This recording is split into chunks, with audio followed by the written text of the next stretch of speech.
In this video, I'm going to show you some of the things that I haven't shown you before this year. Right now, I'm looking at some lettuce I have growing. It's loose leaf, and it's got a very long name that I can't pronounce, but it is gorgeous. I mean, look at this right here. This is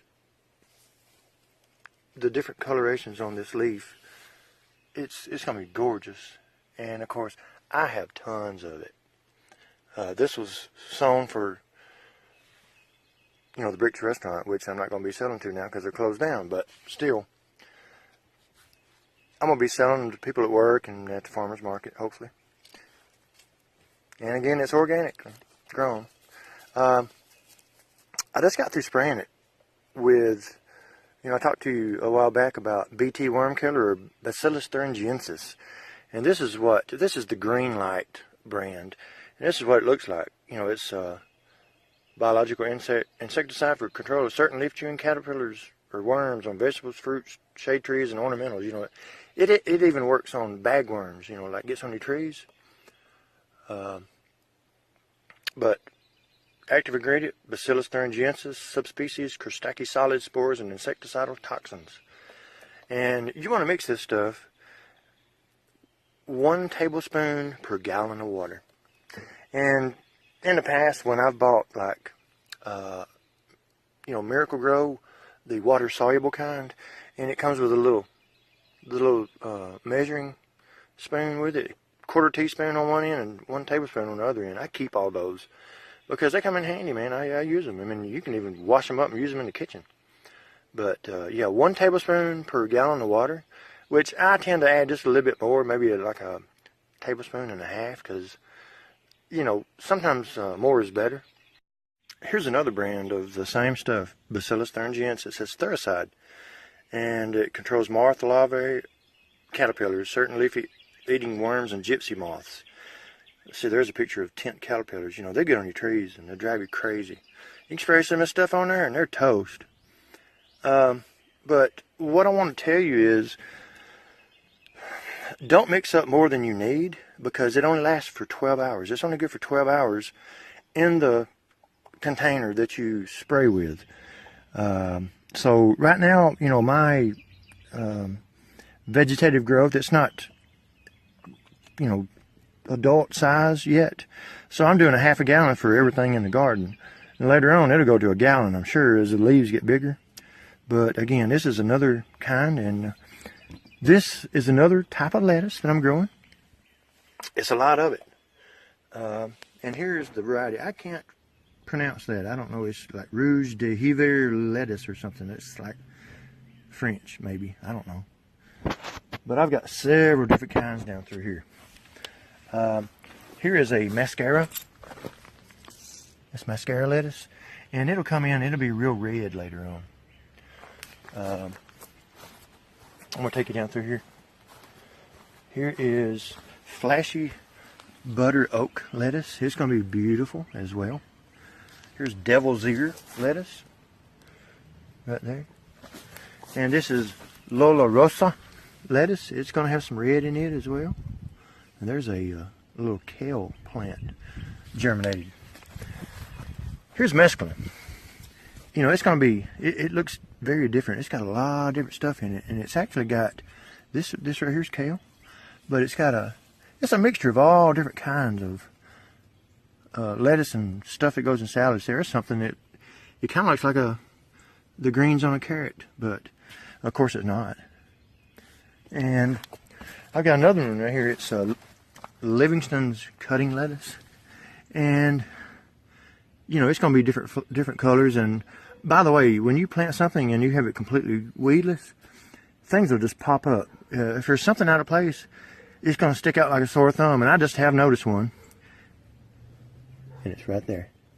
You see this little fella right here? That little dude right there? That probably is a weed. But I'm going to leave it. I want to see what it matures into, because I've never grown this mixture before. But it's certainly different from everything else, and it's out of place. And I want to take you over to show you this planter right here. I planted it with spinach, and it's got a lot, and I need to kind of space them out evenly, like dig them up and stuff and move them around. But again, you're gonna have stuff pop up. There's a weed right there, a little sucker right there, and that's all you gotta do. You just gotta pick it up like that. And here's another one. You come through here about every 2 or 3 days and do this, and you won't have any problems. You know, this stuff is gonna blow over into your container or your raised bed, and there's nothing you can do about it. You just got to be on the watch. You can't let it get out of hand. And I try to keep my garden immaculate, because it's impressive when you go to somebody's garden and there's absolutely no weeds. I mean, it says a lot about the gardener. Here's a little squash plant that just germinated from seed, and as you can see, I have got a tomato basket stuck in the soil around it. And what that does is, you know, squash, it'll grow real big and just go everywhere. But if you stay on top of it each and every day, and as the leaves or the stems or branches or whatever you want to call them, as they get bigger, you force them inside these hoops on a tomato basket, you can literally grow a squash plant about 4 foot tall, and I do it every year. So that's why the tomato basket's here. And again, another thing, if you'll notice, see that ant hill right there? A lot of people freak out when they find ants in their garden, but I don't, because to me, they're actually my friend. As long as I don't disturb them, they don't care about me being here.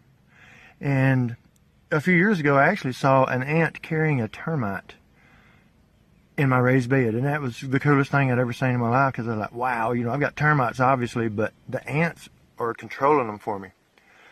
So this squash plant, as it gets bigger and the squash bug shows up, you know, they will take over a plant, they will suck the life out of it, and they just reproduce, and it's really crazy. They just take over, and they'll just kill your plant eventually. But I'm going to leave that anthill just like that right there. I'm not going to disturb them. But once the squash bugs show up, I am going to disturb them, okay? And what they're going to do is they're going to attack anything that they think caused their little ant colony to collapse. And guess what? That includes any bug within this little area right here. So hopefully they're going to take care of the squash bugs for me.